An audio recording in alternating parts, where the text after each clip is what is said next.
പാട്ടെഴുതുന്നത് മുസ്ലിം നാമധാരിയാണെങ്കിൽ ഉടനെ മതവികാരം വ്രണപ്പെടുന്നത് സംഘ് പരിവാറിനല്ല കമ്മ്യൂണിസ്റ്റുകൾക്കാണ്. ഇനി സർക്കാരിനെതിരെ വിമർശനം ഉണ്ടാകുന്നത് ഏതെങ്കിലും മുസ്ലിം പേരുള്ള ആളുടെ ഭാഗത്ത് നിന്നാണെങ്കിൽ സംഘ് പരിവാറിനേക്കാൾ കൂടുതൽ പ്രശ്നം ഉണ്ടാകുന്നത് കമ്മ്യൂണിസ്റ്റുകൾക്കാണ്. മലപ്പുറം ആകെ ഒരു ജില്ല, ആ ജില്ലയെ പറ്റി ഒരു ഈ പറയുന്ന കളർ സ്റ്റേറ്റ്മെന്റ് വരുമ്പോൾ, അല്ലെങ്കിൽ ആ ഒരു വർഗീയ സ്റ്റേറ്റ്മെന്റ് വരുമ്പോൾ ആ സ്റ്റേറ്റ്മെന്റ് നടത്തുന്ന ആളെ ആനയിച്ചു കൊണ്ടുപോയി നടത്തുന്നത് അതേ കമ്മ്യൂണിസ്റ്റ് ഗവൺമെന്റ് ആണ്. ഇപ്പോൾ ഈ കേസുമായി ബന്ധപ്പെട്ട് കേരളത്തിൽ ആദ്യമായി ഒരു മോബ് ലിഞ്ചിങ് മധുവിന് ശേഷം ഒരുപക്ഷെ എനിക്കൊന്ന് ഈ വർഗീയത പേരിട്ട് വിളിക്കുന്ന ആദ്യത്തെ ഒരു മോബ് ലിഞ്ചിങ് ഉണ്ടായി. ഇത്രയും ദിവസമായിട്ട് സർക്കാരിന് അതിൽ എന്താണ് പറയേണ്ടത് എന്നതിൻ്റെ അകത്ത് വ്യക്തതയില്ല. ഇപ്പോൾ നിതിൻ ഗഡ്കരി പറയുന്നത് കേട്ടാൽ തോന്നും കോൺഗ്രസ് നാളെ രാഹുൽ ഗാന്ധി ചെന്ന് ഒരു പേന എടുത്ത് ആ പേന കൊണ്ടുപോയി കൊടുത്തിട്ട് വേണം പാലക്കാട് SP-ക്ക് ഇതിൽ BNS-ന്റെ വകുപ്പുകൾ ചേർക്കാനെന്ന്.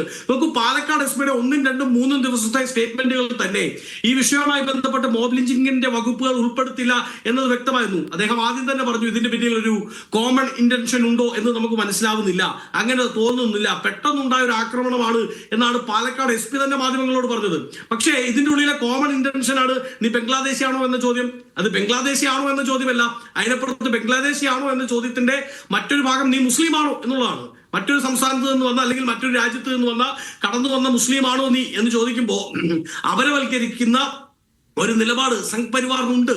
അതിനെയാണ് കൃത്യമായി ചോദ്യം ചെയ്യേണ്ടത്, അതിനെയാണ് കൃത്യമായി നമ്മൾ എന്ത് ചെയ്യേണ്ടത്, അഡ്രസ് ചെയ്യപ്പെടേണ്ടത്. ഈ വിഷയം കൊണ്ട് ഇവർ ഒരുക്കിയിരിക്കുന്ന നിലകൾ പൂർണ്ണമായും തരിശുഭൂമിയായി പോകുമെന്ന് നമ്മൾ വിചാരിച്ചിരുന്നിട്ട് കാര്യമില്ല.